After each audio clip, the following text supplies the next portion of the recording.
उन्हें जाना, उन्हें माना। एकदम ठंडे पड़ गए। हम मुसलमानों का आलमिया भी है कि हमें जहां बोलना चाहिए हम वहां नहीं बोलते।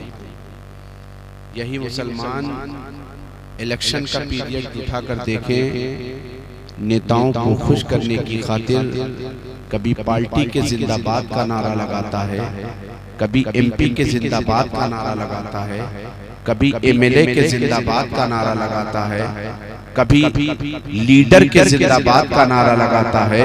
मुसलमानों, अगर तुम्हें जिंदाबाद का नारा लगाने का इतना ही शौक है तो बड़े शौक से लगाओ, और ये उलमा भी लगाते नजर आएंगे।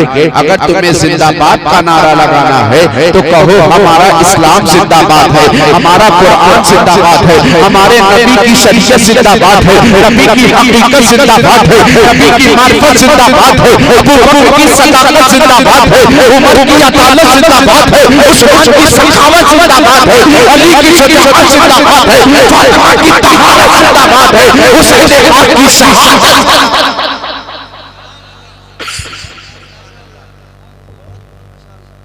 अगर तुम्हें जिंदाबाद ही का नारा लगाना है तो और आगे बढ़कर लगाओ।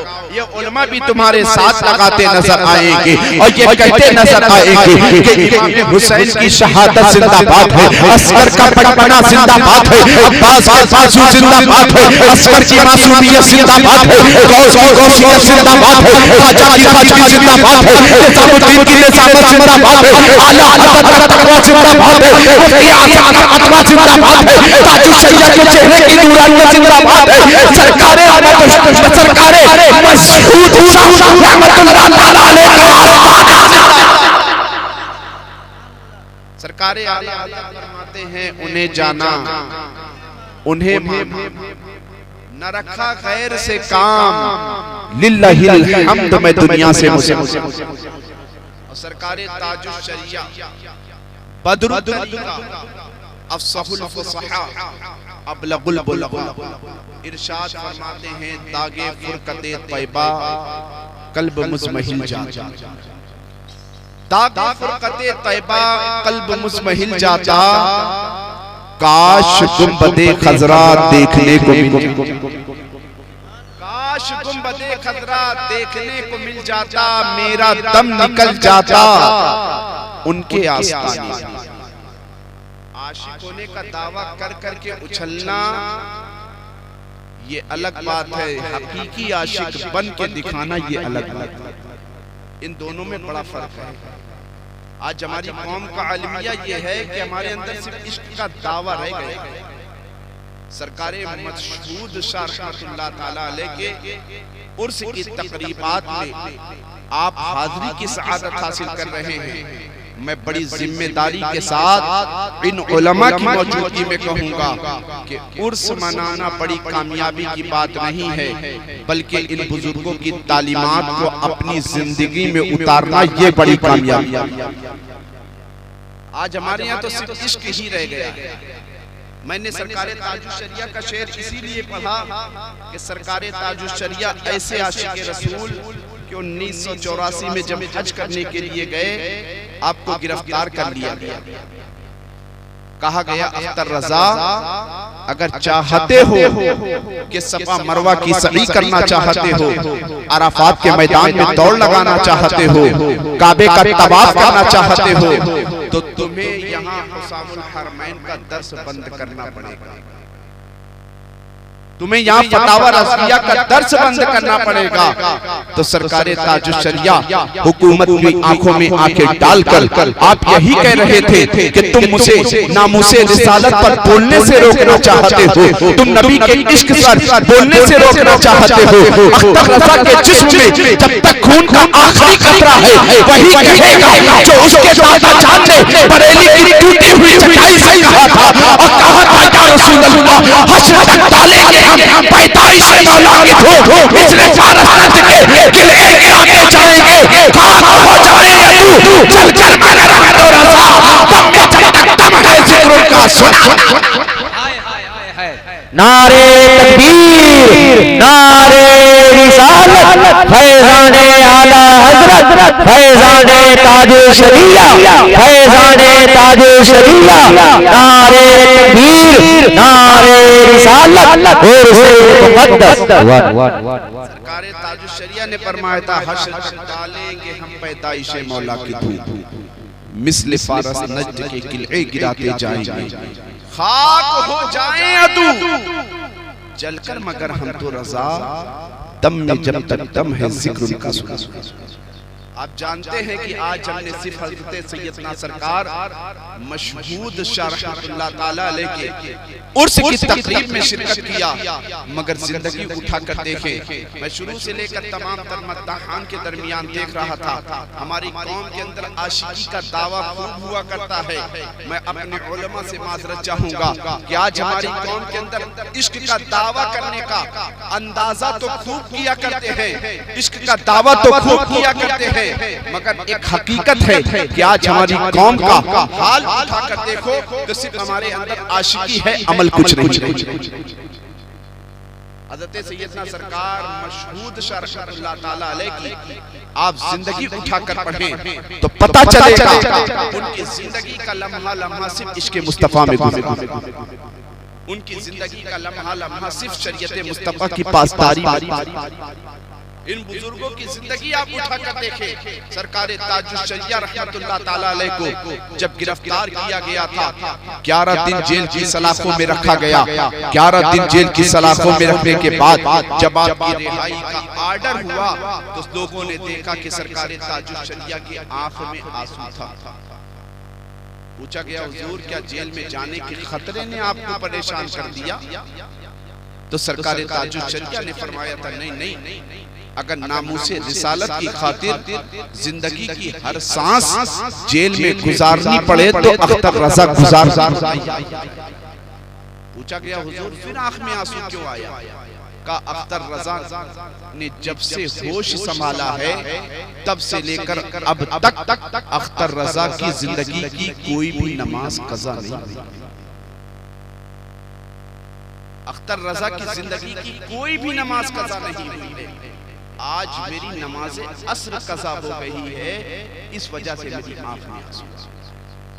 ऐ मुसलमानों, जरा गौर तो करो, हमारे अस्लाफ की ये जिंदगियां रही कि उनकी जिंदगी की एक भी नमाज अगर कज़ा हो जाया करती थी, आंख में आंसू आ जाया करता था, दिल बेकरार हो जाया करता था, दिल बेचैन हो जाया करता था। मगर आज हमारी गैरत का पानी कितना मर चुका है कि आज हमारी जिंदगी की कितनी नमाजें कज़ा हो रही हैं, आज हमारी जिंदगी के कितने रोजे कज़ा हो रहे हैं, आज हमने जिंदगी में कितना हराम हलाल में तमीज करना छोड़ दिया है। आज हमारी जिंदगी का मुहासबा उठाकर करें तो पता चलेगा कि आज हमारी ज़बान पर पल पल झूठ रहा करता है, मगर आज हमारे आंख में अल्लाह की नाफरमानी की वजह से आंसू नहीं आ रहे। हमारे बुजुर्गों की जिंदगी, बुजुर्गों का जिक्र करना ये कमाल नहीं है, उनकी तालीमात को अपनी जिंदगी में उतारना ये सबसे बड़ा। वरना जिक्र तो करके निकल जाना ये कौन सी खूबी की बात है? उनकी रूहानी फैज़ से आप उसी वक्त मालामाल होंगे जब उनके जिक्र के साथ साथ उनकी तालीमात पर अमल। बाईस बरकत तो है ये बुजुर्गों की महफिल करना, बाईस खैरो बरकत है, बाईस अज़मत है, मगर हमारे अस्लाफ की रूहें उस वक्त तुमसे खुश होती नजर आएंगी जब उनका जिक्र करो और उनकी तालीमात पर अमल करो। अभी मुझसे बेशतर तमाम तर मद्दाहान ने मुस्तफ़ा से आपने नातो मनकबत के अशार समात फरमाए। नकीब आज़म हिंदुस्तान दरूद शरीफ के ताल्लुक से एक बात कह रहे थे, मुझे एक बहुत ही प्यारी रिवायत याद आ गई। अल्लाह के मुक़द्दस नबी सल्लल्लाहु अलैहि वसल्लम एक मर्तबा अपने सहाबा के साथ किसी जंग में शिरकत के लिए जा रहे हैं। उनमें हज़रत सैयदना अबू बकर सिद्दीक़, हज़रत सैयदना उमर फारूक आज़म भी हैं, हज़रत सैयदना उस्मान गनी भी हैं, हज़रत सैयदना तलहा बिन ज़ुबैर भी हैं, हज़रत सैयदना बिलाल हबशी भी हैं, हज़रत सैयदना सुहैब रूमी भी हैं। एक मकाम ऐसा आया कि अल्लाह के मुक़द्दस नबी ने अपने सहाबा को हुक्म दिया कि तमाम सहाबा अपने अपने खाने को निकाल कर एक मकाम पर क़याम करके खाना खा। अल्लाह के मुकद्दस नबी का हुक्म देना था कि तमाम सहाबा ने खाना निकाल कर जब खाना शुरू किया तो मुस्तफा जान रहमत की निगाह तमाम सहाबा के खाने पर पड़ी। देखा कि तमाम सहाबा इकराम के पास खाने में सूखी रोटी के अलावा कोई चीज मौजूद नहीं। मुसलमानों, मकामी गौर है, आज तुम पेट भर के भी अल्लाह की इबादत नहीं कर पा रहे। आज तुम पेट भर कर भी कुरान की तिलावत नहीं कर पा रहे हो। आज तुम पेट भर कर भी शरीयत मुस्तफा की पासदारी नहीं कर पा रहे हो। आज पेट भर कर भी मुस्तफा की सुन्नत को अदा नहीं कर पा रहे हो। आज पेट भर कर भी अल्लाह के रसूल की फरमाबरदारी नहीं कर पा रहे हो। मगर सहाबा इकराम के जज्बे पर कुर्बान जाओ कि भूखे भी हैं और सूखी रोटी भी खा रहे हैं, नमाज़ों की पाबंदी भी कर रहे हैं, कुरान की तिलावत भी कर रहे हैं, जंग में शिरक। अल्लाह के मुकद्दस नबी ने जब देखा आंख में आंसू आ गया। अपने तमाम तर गुलामों की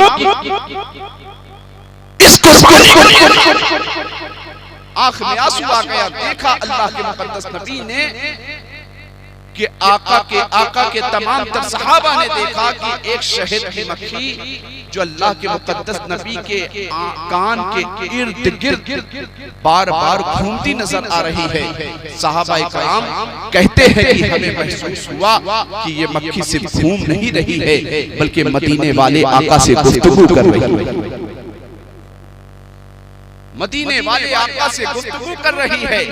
अल्लाह के मुकद्दस नबी के सहाबी हजरत अली जो आपके दामाद भी हैं, हजरत अली रज़ी अल्लाह तआला अन्हु अर्ज करते हैं, या रसूल अल्लाह, ये शहद की मक्खी का बार बार आपके इर्द गिर्द चक्कर लगाना इस बात की तरफ इशारा कर रहा है कि या रसूल अल्लाह, ये शहद की मक्खी आपसे कुछ बात कर रही है। अल्लाह के मुकद्दस नबी ने इरशाद फरमाया, ऐ अली, हाँ हाँ, ये शहद की मक्खी मुझसे कह रही है कि या रसूल अल्लाह, आपके तमाम तर सहाबा का इस जगह कयाम करना, इस जगह कयाम करने के बाद आपको खाने का हुक्म देना, खाने के बाद तमाम सहाबा इकराम का खाना खोलना और खाना खोलने के बाद ये देखना कि तमाम सहाबा के पास रोटी के अलावा कोई चीज मौजूद नहीं है, न शोरबा मौजूद है, न गोश्त मौजूद है। या रसूल अल्लाह, हम मक्खियों से रहा ना गया। हम तमाम तर मक्खियों ने मशवरा किया है कि आप किसी सहाबी को हमारे साथ भेज दें। वो तमाम तर किसी सहाबी को हमारे साथ थे, वो सहाबी हमारे साथ छत्ते तक चले और छत्ते से शहद हासिल कर ले। शहद हासिल करने के बाद तमाम सहाबा रोटी के साथ शहद को खाते। अब आप अंदाजा लगाएं कि वो शहद की मक्खी अल्लाह के मुकद्दस नबी की बारगाह में अर्ज़ कर रही है, आका, आपके गुलामों के खाने पर हम मक्खियों से रहे। मुसलमानों, आज अपने हालाते ज़ार पर गौर करो तो पता चलेगा। आज थोड़ी सी मुसीबत आ जाए तो उन पर हर तरफ बैठकर अपनी परेशानियों का रोना शुरू कर देते हैं। जबकि अल्लाह के मुकद्दस नबी के सहाबा की जिंदगी में तो पता चलेगा अल्लाह के मुकद्दस नबी के तमाम सहाबा की तमाम सहाबा का सूखी रोटी को देखकर मक्खियों ने मशवरा किया, आका, आपके सहाबा का इस तरह सूखी रोटी खाना हम लोगों से बर्दाश्त न हो सका। हम लोगों ने आपस में मशवरा किया। अल्लाह के मुकद्दस नबी ने इशारा फरमाया है, ऐ अली, तुम जाओ इस शहद की मक्खी के पीछे पीछे जाओ, देखो कि इनका छत्ता कहाँ है। उस छत्ते तक जाओ और छत्ते तक जाने के बाद शहद लेकर आओ। शहद लाने के बाद तुम लोग रोटी के साथ शहद को भी तनावुल करते नजर आओ।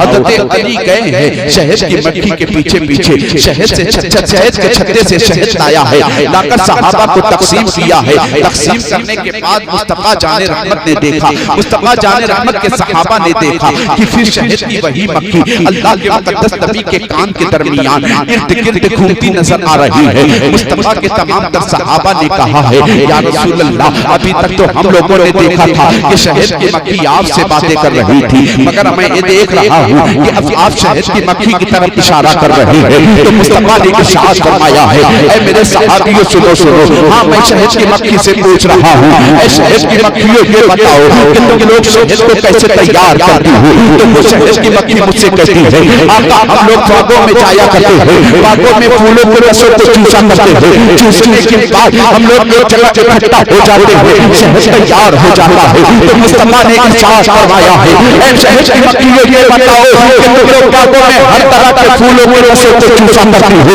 उनमें से कुछ फूल के रस ऐसे भी होते हैं जो कड़वे हुआ करते हैं, उनमें से फूल के रस ऐसे भी हुआ करते हैं जो खट्टे हुआ करते हैं, मगर जब तुम लोग शहद तैयार कर लेती हो तो उस शहद में मिठास कहां से आ जाती है?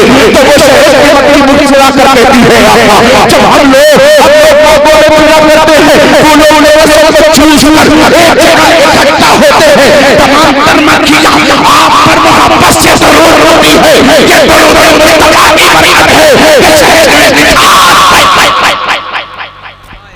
हाय नारे तकबीर, नारे रिसालत, अज़मते मुस्तफा, शाने मुस्तफा, पैगंबरे इस्लाम, पैगंबरे इस्लाम, नारे तकबीर, नारे रिसालत, उर्से मुक़द्दस। सुभान अल्लाह, माशाअल्लाह। शहद की मक्खी कहती है, आप हम लोग घूमा तो करते हैं बागों में, फूलों के रसों को चूसा करते हैं, चूसने के बाद हमें से जो क्वीन मक्खी हम लोगों की रानी होती है वो आप पर मचल मचल कर आगे आगे दुरूद पढ़ती है, हम लोग पीछे उसके साथ दुरूद मुस्तफा आप पर दुरूद पाक का नजराना पेश करते हैं। तो दुरूद मुस्तफा की बरकत से, आप पर दुरूद पढ़ने की बरकत से हमारे शहद में मिठास पैदा हो जाती है। ऐ सुन्नियों, इस बात पर गौर करो, अगर एक शहद की मक्खी अपने अंदर अपने शहद के अंदर मिठास पैदा करने के लिए अगर मुस्तफा पर दुरूद पढ़कर अपने शहद में मिठास पैदा कर सकती है, अगर तुम भी अपनी कना हो कि कड़वाहट में अपनी जिंदगी को गुजार कर नमाजों से दूर हो चुके हो, अपनी जिंदगी की कड़वाहट को कुरान की तिलावत में गुजार करके अपनी जिंदगी को गुनाहों की कड़वाहट में डुबा करके कुरान की तिलावत से दूर हो चुके हो, अगर तुम बेदाना मुस्तफा जाने रहमत पर मोहब्बत के साथ दुरूद पाक पढ़ना शुरू कर दो तो दुरूद मुस्तफा की बरकत से तुम्हारी जिंदगी में भी मिठास पैदा हो सकती है। दुरूद मुस्तफा की बरकत से तुम्हारी जिंदगी में भी नमाजों का जज्बा आ सकता है। दुरूद मुस्तफा की बरकत से तुम्हारी जिंदगी में कुरान की तिलावत की चाशनी आ सकती है। दुरूद मुस्तफा की बरकत से तुम्हारा घर पिता को साफ हो सकता है। दुरूद मुस्तफा की बरकत से तुम्हें भी बीमारियों से शिफा मिल सकता है। दुरूद मुस्तफा की बरकत से तुम्हारी भी दुकानें में बरकत हो सकती है। दुरूद मुस्तफा की बरकत से तुम्हारी भी परेशानियां दूर हो सकती है। जब इस मकाम पर हम सुन्नियों के इमाम आला हज़रत में दरूद पढ़ने की तरकीब दे रहे हैं तो मेरा इमाम कार कर रहा है कि अगर तुम्हें नबी पर दरूद पढ़ना है तो इसे याद करते नजर आओ कि काबे के बदर को जाओ, तुम्हें करोड़ों दरूद के सच्चे कहो, तुम्हें करोड़ों दरूद और कोई मेरा तुमसे निया हो भला जब जब सदा ही छुपा तुम्हें हजरत ने हमारी रहनुमाई फरमाई। मेरे इमाम फरमाते हैं, काबे के बद्र तुझा तुम पे करोड़ों दुरूद, तैयबा के शम्स दुहा तुम पे करोड़ों दुरूद, और कोई गैब क्या तुमसे निहा हो भला जब जब खुदा ही छुपा तुम पे करोड़ों दुरूद। काम को ले लीजिए, इस्तिगासा पेश कर रहे हैं नबी की बारगाह में। तुम तो सिर्फ दुनिया की रंगीनियों में, आला हज़रत फरमाते काम वो ले लीजिए, तुमको जो रास्ता कभी तुमने अल्लाह की बारगाह में इस तरह का पेश किया कि परवरदिगारे आलम हमारी जिंदगी की कितनी नमाज़ें कज़ा होती चली जा रही है, परवरदिगारे आलम कज़ा नमाजों का कि जो नहूसत हमारे घर में हमारी जिंदगी की शामिल हो चुकी है उसे माफ फरमा दे। कभी तुमने अल्लाह की बारगाह में इस बात का इस्तिगासा पेश किया कि परवरदिगारे आलम हमारी जिंदगी के शब और रोज तेरी नाफरमानी में गुजर रहे हैं, परवरदिगारे आलम हमें इस बात की तौफीक अता फरमा दे कि हम तेरी फरमा बरदारी में जिंदगी गुजारें। कभी तुमने इस बात का इस्तिगासा रब की बारगाह में पेश किया कि परवरदिगारे आलम हमारी जिंदगियां इतनी गफलत के साँचे में ढलती नजर आ रही है कि हम एक मुसलमान होकर भी अपनी जिंदगी को इतनी गफलत के साँचे में ढालते नजर आ रहे हैं कि आज हमारी जिंदगी का 40 साल दिन गुजर गया, आज हमारी जिंदगी का 35 साल दिन गुजर गया, आज हमारी जिंदगी का 30 साल दिन गुजर गया, मगर हकीकत तो ये ये है कि हमें नमाज पढ़ना ना आया, हमें वज़ू करने का तरीका ना आया, हमें सही ढंग से कुरान देखकर पढ़ना ना आया, मगर अपने बुजुर्गों की तालीमात पर अमल करो। सिर्फ उनकी शायरी मुबालका आराई से मुज़य्यन नहीं हुआ करती थी, बल्कि उनकी शायरी में हकीकत हुआ करती थी। कहीं हदीस का तर्जुमा हुआ करता था, कहीं कुरान की तफसीर हुआ करती थी, कहीं बुजुर्गों का अक़वाल हुआ करता था। मेरे ईमान इस शायरी में कह रहे हैं कि काबे के बदरू तो तुम पे करोड़ों दुरूद, सब छुटो तुम पे करोड़ों दुरूद, काम को ले लीजिए तुमको जो राज़ी करे, ठीक हो मेरा साथ तुम पे करोड़ों दुरूद। आला हज़रत की शायरी मुबालगा आराई से मुज़य्यन नहीं बल्कि हकीकत पर मबनी हुआ करती थी। ऐ मुसलमानों, हज़रत सैयदना सरकार मशहूद शाह रहमतुल्लाह ताला अलैह का उर्स मनाने वालों, यकीनन तुम मशहूद शाह रहमतुल्लाह ताला अलैह का उर्स भी मनाओ। यकीनन तुम गौसे पाक रज़ियल्लाहु ताला अन्हु का भी उर्स मनाओ। यकीनन तुम करीम नवाज रहमतुल्लाह ताला अलैह का भी उर्स मनाओ। यकीनन तुम आला हज़रत का भी उर्स मनाओ। यकीनन तुम सरकारे सुल्काही का भी उर्स मनाओ। यकीनन तुम सरकारे तेगे अली शाह का भी उर्स मनाओ। इन तमाम तर बुजुर्गों को, इन तमाम तर बुजुर्गों का उर्स यकीनन तुम मनाओ, मगर इस बात को याद रखो, इन बुजुर्गों का जिक्र तुम एक साल क्या बल्कि जिंदगी के हर साल मनाते नजर आओ। तुम्हें वो हकीकी फैजान नहीं मिलेगा। अगर तुम हकीकी फैजान से अपने आप को मुसय्यन करना चाहते हो, अगर उनके फैजान से अपने आप को पुरनूर करना चाहते हो, अगर उनके फैजान की बरकतों से अपने आप को माला माल करना चाहते हो, तो नमाजों की पाबंदी कर लो। सरकारे मशहूद शाह रहमतुल्लाह अलैह का फैजान तुम्हें मिलता नजर आएगा। सरकारे गौसे आज़म रज़ियल्लाहु ताला अन्हु की जिंदगी की तालीमात पर अमल कर लो, तुम्हें उनका फैजान मिलता नजर आएगा। तुम गरीब नवाज के बताए हुए रास्ते पर चलते नजर आओ, तुम्हें उनका फैजान मिलता नजर आएगा। अगर तुम बुजुर्गों की जिंदगी पर उनकी तालीमात के साचे में अपनी जिंदगी को गुजारोगे, तो खुदा की कसम इन बुजुर्गों के फैजान की बरकत से तुम्हारी दुनिया भी संवरती नजर आएगी, तुम्हारी आखिरत भी बनती। माशाअल्लाह, सुभान अल्लाह, बहुत खूब, सुभान अल्लाह, माशाअल्लाह। मगर शर्त ये है मेरे भाई, का जिक्र हो मगर उनकी तालीमात पर अमल है। बगैर उनकी तालीमात, बगैर उनकी जिंदगी के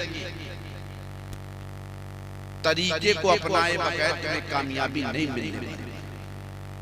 हजरत मशहूद शाह रहमतुल्लाह ताला अलैह की आप जिंदगियां उठा कर देखो तो पता चलेगा कि उनकी जिंदगी सिर्फ खौफे खुदा में। आज दुनिया उनके आस्थाने से फैज़याब होती नजर आ रही है।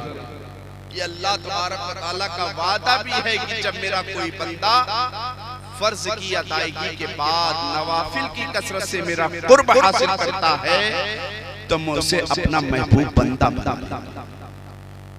और जब अल्लाह तबारक व तआला किसी को अपना महबूब बंदा बना लेता है तो उसका तज़किरा अपने फरिश्तों के जरिए जमीन पर भी करवाता है, आसमान पर भी करवाता है।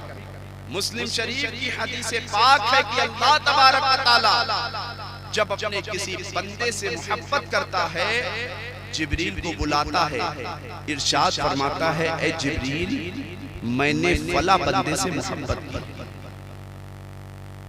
जिब्रील अर्ज करते, परवरदिगार आलम, तूने मोहब्बत की है तो अब हमारे लिए हुक्म क्या? अल्लाह इरशाद फरमाता है, जिब्रील जा आसमान में निदा कर दे, आसमान वालों में ये खबर कर दे, अल्लाह ने फला बंदे से मोहब्बत किया है। ऐ आसमान वालों, तुम भी फला बंदे से मोहब्बत करो।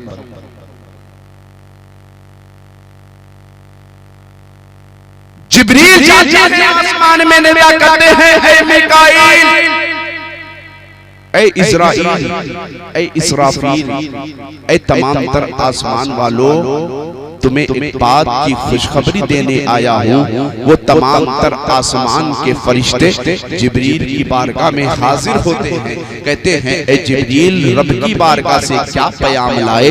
जिब्रील कहते हैं कि ए आसमान वालों, सुनो सुनो, दुनिया में एक खुशनसीब बंदा है जिससे अल्लाह तबारक व तआला ने मोहब्बत किया है, आसमान में निदा करने का हुक्म दिया है, तुम भी इस बंदे से मोहब्बत करो। जिब्रील का ऐलान आम होता है। अल्लाह के वो तमाम तर फरिश्ते जब से अल्लाह ने उन्हें पैदा किया है, जब से अल्लाह ने पैदा किया है, जो रुकू में है तब से लेकर अब तक रुकू में है, तो अब तक रुकू में है, क़यामत तक रुकू में रहेंगे।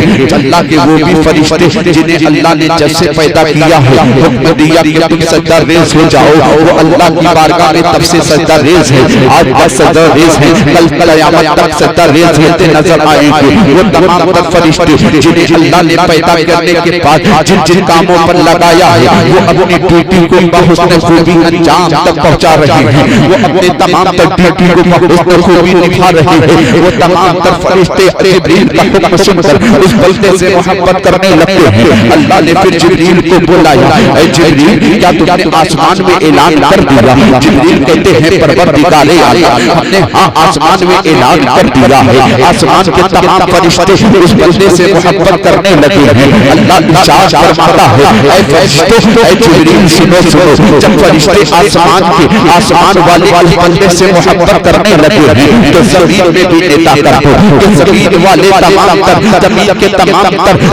तमाम तर बंदे उस बंदे से मोहब्बत करो जिनसे मैंने मोहब्बत की है, जिनसे मेरे फरिश्तों ने मोहब्बत की है, जिनसे आसमान वालों ने मोहब्बत की है। ऐ ज़मीन वालों को भी मोहब्बत करो।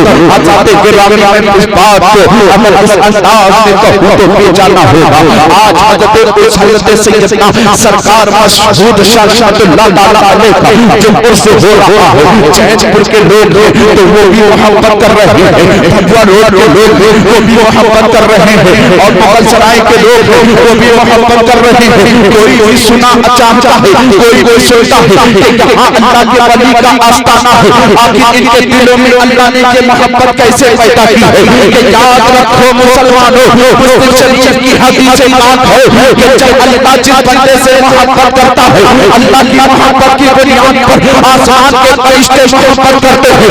अल्लाह के फरिश्ते अल्लाह की मोहब्बत की बुनियाद पर आसमान के फरिश्ते जब मोहब्बत करने लगते हैं, अल्लाह तआला ज़मीन में भी ऐलान करवाता है, ऐ मेरे बंदों इनसे मोहब्बत करो। हज़रत सैयदना सरकार मशहूद शरअतुल्लाह ताला अलैह के मानने वालों, अपने नसीबे पर खत्म करो कि तुम हज़रत मशहूद शरअतुल्लाह ताला अलैह से सिर्फ तुम ही मोहब्बत नहीं कर रहे हो। उन्होंने अपनी इबादत की बुनियाद पर, अपने रियासत की बुनियाद पर, अपने मुजाहिदों की बुनियाद पर, अपने सच्चे की बुनियाद पर, अपने तिलावत की बुनियाद पर, अपने खौफ खुदा की बुनियाद पर अल्लाह को राज़ी कर लिया है। जब अल्लाह को राज़ी कर लेता है तो सारी चीजों से मोहब्बत करने जब बंदा अल्लाह को राज़ी कर लेता है, आज जरूरत भी है कि अल्लाह को राज़ी किया, वरना मेरे भाई अल्लाह को भूल करके तुम अपनी जिंदगी को गुजार रहे हो। एक दिन तुम्हें इस बात को याद रखो कि एक दिन तुम्हें अल्लाह की बारगाह में मरकर जाना। जो दुनिया में आने के बाद हर एक शख्स को अल्लाह की बारगाह में पेश होना, और अल्लाह की बारगाह में जाने के बाद अपने एक एक किए का जवाब।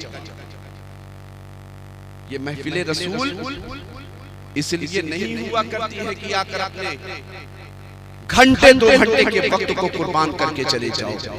ये महफिले रसूल इसलिए हुआ करती है कि जो तुम्हारा ईमान मर चुका है उसे जिला बख्श के अमल की जिंदगी में तुम उतरते।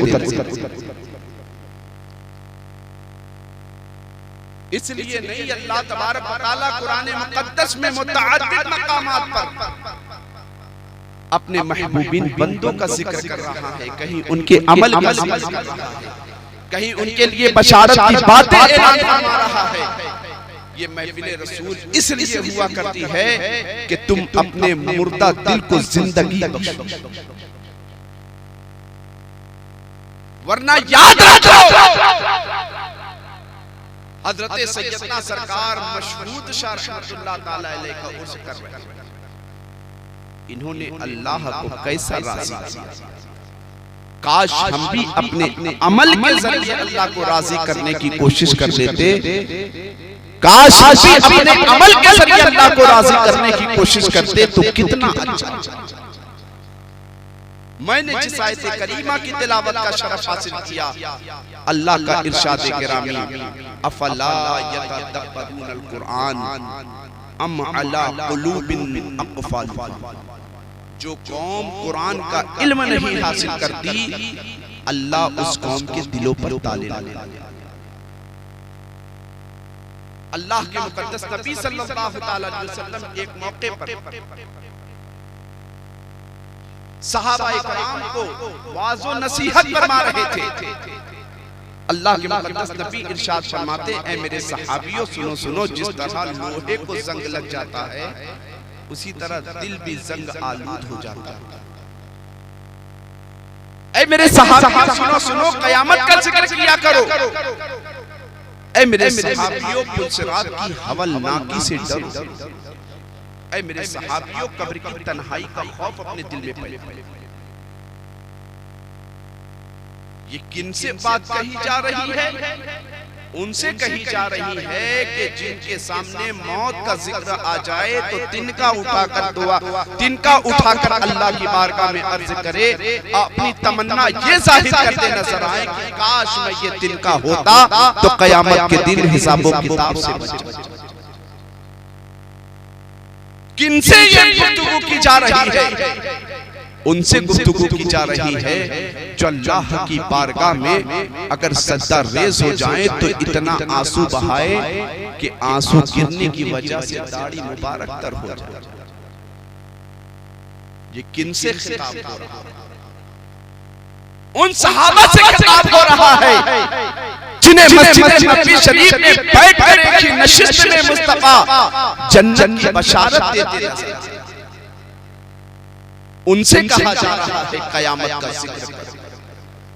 उनसे कहा जा रहा है कब्र की तन्हाई के बारे में ख्याल करके अल्लाह की बारगाह में आंसू बहा। उनसे कहा जा रहा है पुलसिरात की हवलनाकियों से। अल्लाह के मुकद्दस नबी ने इरशाद फरमाया, सहाबा अर्ज करते हैं, आका लोहे को जंग लग जाता है तो उसे साफ कर लिया जाता है, किसी चीज के जरिए, उसके मटेरियल के जरिए साफ कर लिया जाता है। दिलों को जंग लग जाए तो कैसे साफ किया जाए? अगर हम चाहें कि हमारे दिल का जंग साफ हो जाए तो किस तरह साफ करें? तो मुस्तफा इरशाद फरमाते हैं, दिलों के जंग को साफ करना चाहते हो तो मौत को याद करो। दिलों साफ करना चाहते हो तो कुरान की तिलावत करो। मुस्तफा जान रहमत ने दिलों के जंग को साफ करने का दो तरीका बताया, एक मौत को कसरत से याद करना, एक कुरान की तिलावत।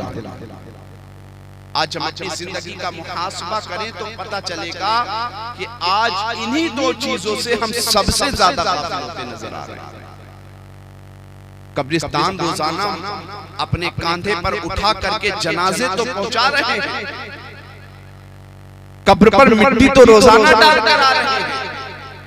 तीजे 40वें की महफिल में तो हर दूसरे तीसरे दिन शिरकत करते नजर आ रहे हैं, मगर जनाजे देखकर कब्र की तन्हाई के माहौल देखकर, कांधे पे उठाकर जनाजे को देखकर उठे हुए जनाजे से इबरत हासिल करने के बजाय हम उससे इबरत नहीं हासिल करते। जबकि अपने अस्लाफ की जिंदगियां क्यों, आज हमारी जिंदगियां सिर्फ दुनियावी शोहरतों के, दुनियावी रंगीनियों में गुम होकर हम अपनी जिंदगी को गुजार रहे हैं। अपने अस्लाफ की जिंदगियां उठाकर पूछो, अपने अस्लाफ की जिंदगियां उठाकर देखो तो पता चलेगा उनकी जिंदगी में हर वक्त ख्याल अगर किसी बात कर रहा करता था तो सिर्फ आखिरत। आज हम आखिरत की खबर से इतना जबकि आज से 2-3 साल पहले हमने अपनी निगाह से ऐसे भयानक मंजर देखे कोरोना पीरियड में कि एक वक्त में एक मस्जिद में 15 जनाजे पहुंचा, 20 जनाजे, 25 जनाजे। हाल ये था कि एक मुसलमान से मुलाकात किया, 1 घंटे के बाद पता चला कि कोरोना की जद में आकर वही मुसलमान मर गए। उस वक्त हमारा हाल ये था कि हम मस्जिदों के पीछे भागा करते थे, कुरान की तिलावत का शौक दिल में पैदा हो चुका था। हाल तो ये था अगर मस्जिद में गवर्नमेंट की तरफ से 5 लोगों की नमाज पढ़ने की इजाजत थी, अगर इमाम साहब ने धोखे से 6 कर लिया तो इमाम साहब से लड़ने को तैयार। इमाम साहब तुमने 6 क्यों किया? क्या तुम्हारे पास उसकी तरफ से नजराना आया करता है? इमाम के बारे में ख्यालात गलत से गलत किया करते थे, मगर मुसलमानों इस बात का अंदाजा लगाते चलो कि इतने जनाजे देखे हमने, इतनी अपनी आंखों से मौतें देखी, इतने लोगों को तुमने कब्र में उतारा, इनसे इबरत हासिल करने के बजाय तुमने अपनी जिंदगी को फिर भी गफलत में गुजारा। कितने जनाजे और हाल तो ये था कि जनाजे सिर्फ कांधे पर उठाने, बास जनाजे तो ऐसे भी हुआ करते थे जिन मुसलमानों को इज्जत और एहतराम के साथ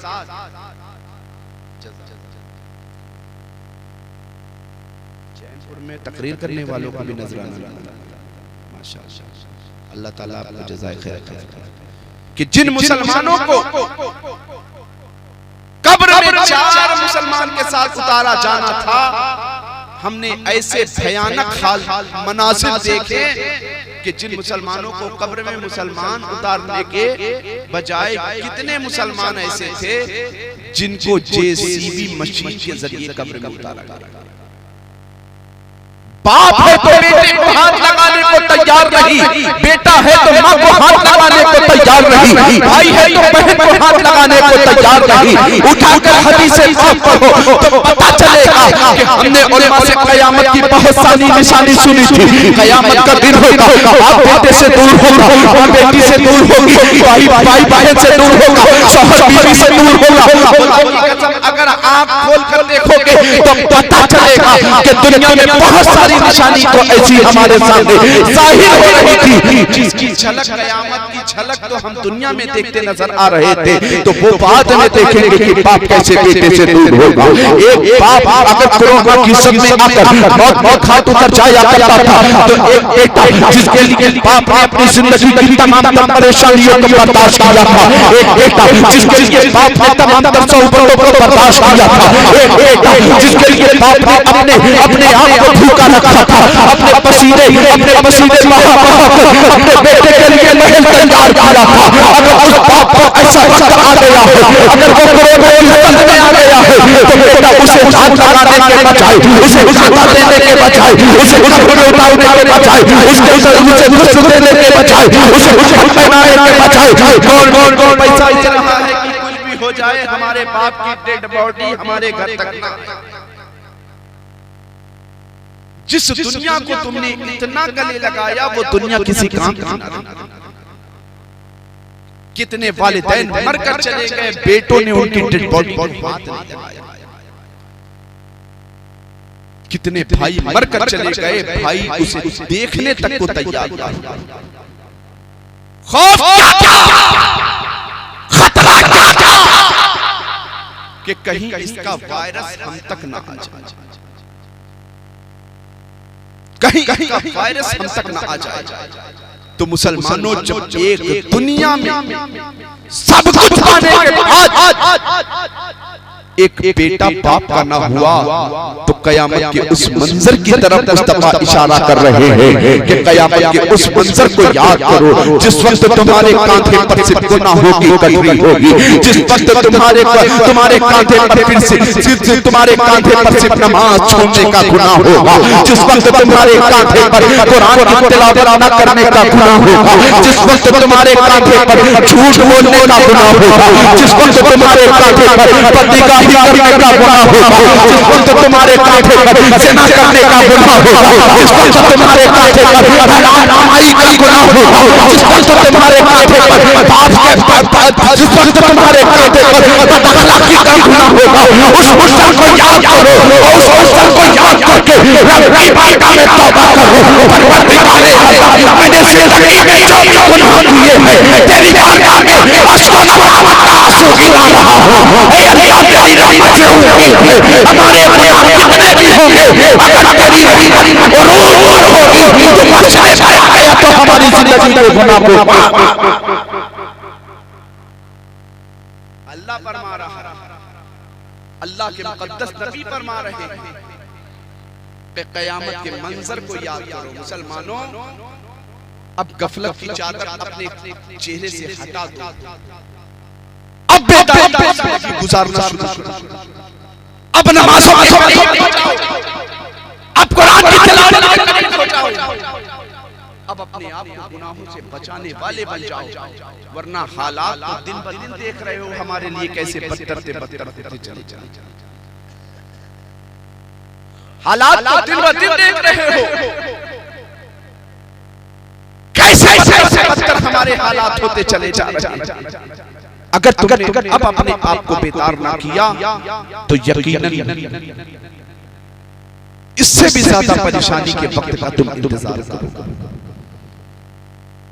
अल्लाह के मुकद्दस नबी ने इरशाद फरमाया, सहाबा ने जब पूछा था या रसूल अल्लाह, दिलों को अगर साफ करना हो तो कैसे साफ किया जाए? मुस्तफा ने फरमाया कि मौत को कसरत से याद करो। आज इतनी मौतें देखकर भी हम अपने आप को बेदार करने को तैयार नहीं, जबकि अपने अस्लाफ की जिंदगियां उठा कर देखो। हजरत सैयदना इमाम हसन बसरी रहमतुल्लाह ताला अलैह, इमाम हसन बसरी रहमतुल्लाह ताला अलैह अल्लाह के बहुत बरगुज़ीदा बंदे। एक मर्तबा अपने घर के दरवाजे पर बैठे रहे, देखा आपने हम उनके घर के सामने से एक जनाजा जा रहा है, जिस जनाजे के पीछे एक छोटी बच्ची रो रो कर बिलबिला बिलबिला कर जनाजे के पीछे दौड़ी भागी चली जा रही है। इमाम हसन बसरी रहमतुल्लाह ताला अलैह ने उसकी ज़बान से एक जुमला सुना। वो लड़की कह रही थी, ए मेरे वालिद मोहतरम, आज जैसी मुसीबत का वक्त मुझ पर आया है, आज से पहले ऐसी मुसीबत हम पर नहीं आई थी। इमाम हसन बसरी रहमतुल्लाह ताला अलैह ने उस बच्ची को बुलाया, कहा बेटी मुसीबत का वक्त तुझ पर नहीं तेरे बाप पर आया। समझाया कि तेरे बाप पर कैसी ये मुसीबत का वक्त आया है। अब तक तेरा बाप दुनिया में था, ऐशो आराम की जिंदगी गुजार रहा था, अब तेरे बाप पर वो वक्त आया है कि उसे कब्र की तन्हाई में रहना पड़ेगा। अल्लाह की बारगाह में उसके आमाल की बुनियाद पर उसकी कब्र में उसे जज़ा और सजा मिलेगी। उस बच्ची को सब्र सजा की तलकीन की, घर चली।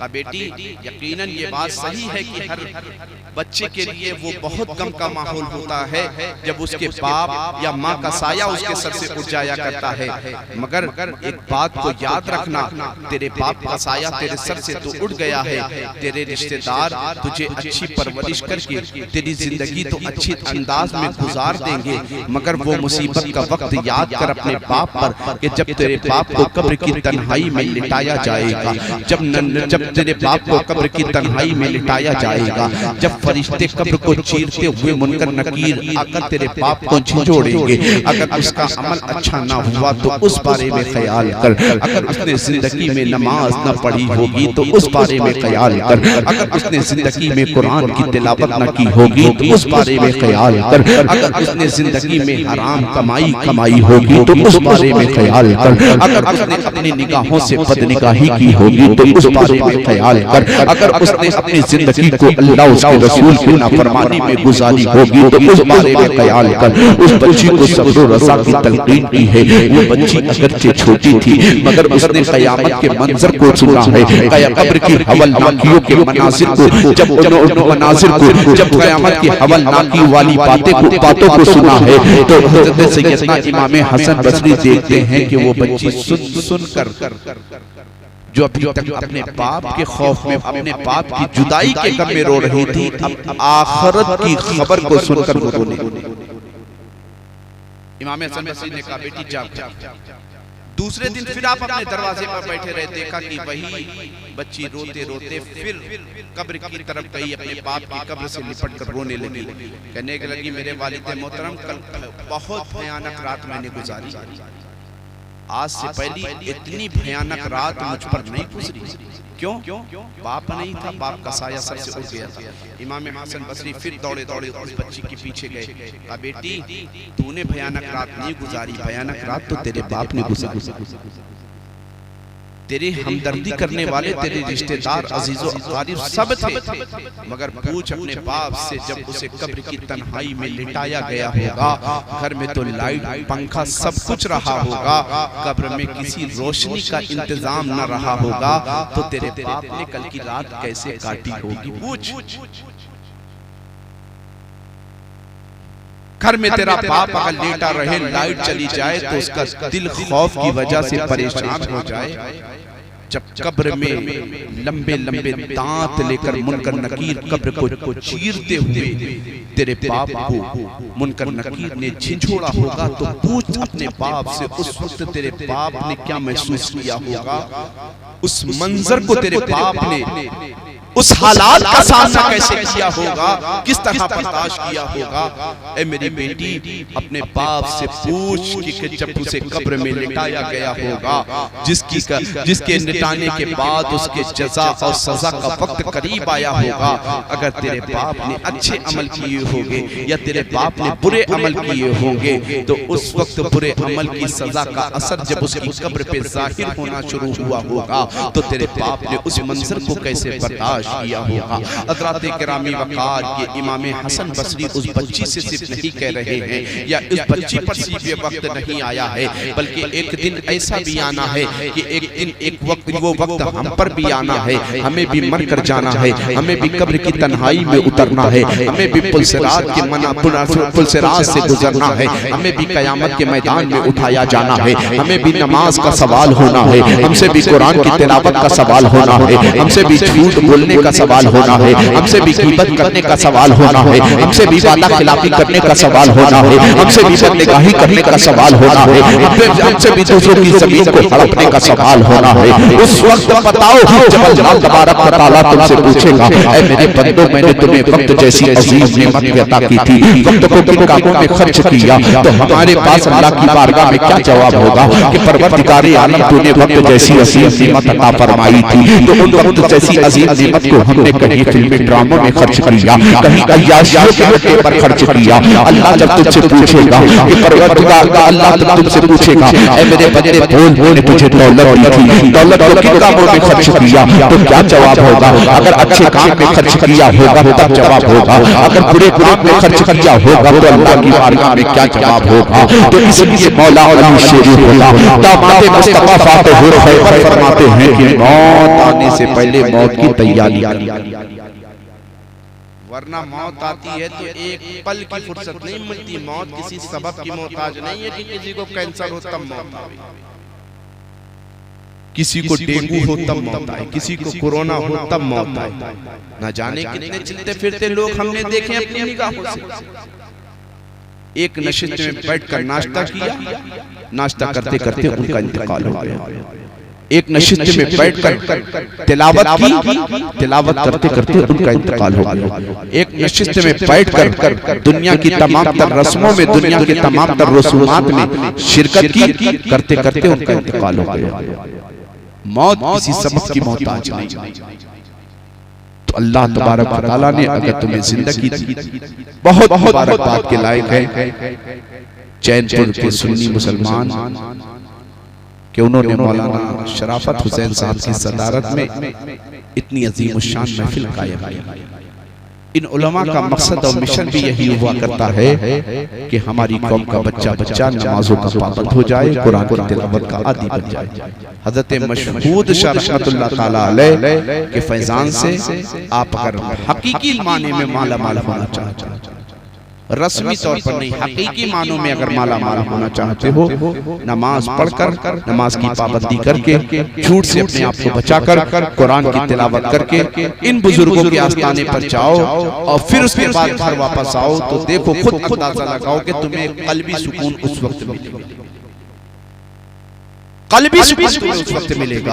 अगर कल्बी सुकून चाहते हो, दिलों में चाहते हो, दिलों को चाहते हो कि दिल सुकून का घर बन जाए, तो तुम्हें अल्लाह उसके रसूल सल्लल्लाहु अलैहि वसल्लम और उनके तमाम तर मानने वालों की तालीमात पर अमल करना होगा। मेरे इमाम आला हज़रत अज़ीमुल बरकत इमाम इश्क व मोहब्बत अशाह इमाम अहमद रज़ा खान अलैहि रहमत व रिज़वान इरशाद फरमाते हैं, उन्हें जाना उन्हें माना, न रखा गैर से काम, लिल्लाहिल हम्द मैं दुनिया से मुसलमान गया।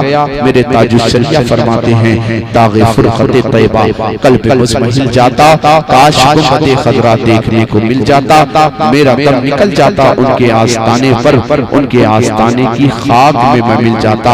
उन्हें जाना उन्हें माना, न रखा गैर से काम, लिल्लाहिल हम्द मैं दुनिया से मुसलमान गया। अल्लाह की बारगाह में दुआ है कि अल्लाह तबारक व तआला बोलने में या सुनने में किसी तरह की कोई गलती हो उसे अपने फज़्ल व करम से माफ फरमाए। अस्तग़फिरुल्लाह रब्बी मिन कुल्लि ज़ंबिन व अतूबु इलैहि, ला इलाहा इल्लल्लाह मुहम्मदुर रसूलुल्लाह सल्लल्लाहु तआला अलैहि वसल्लम। हमारी सुबह जिंदा है, हमारी शाम जिंदा है, हमारे दिल की तख्ती पर नबी का नाम जिंदा है।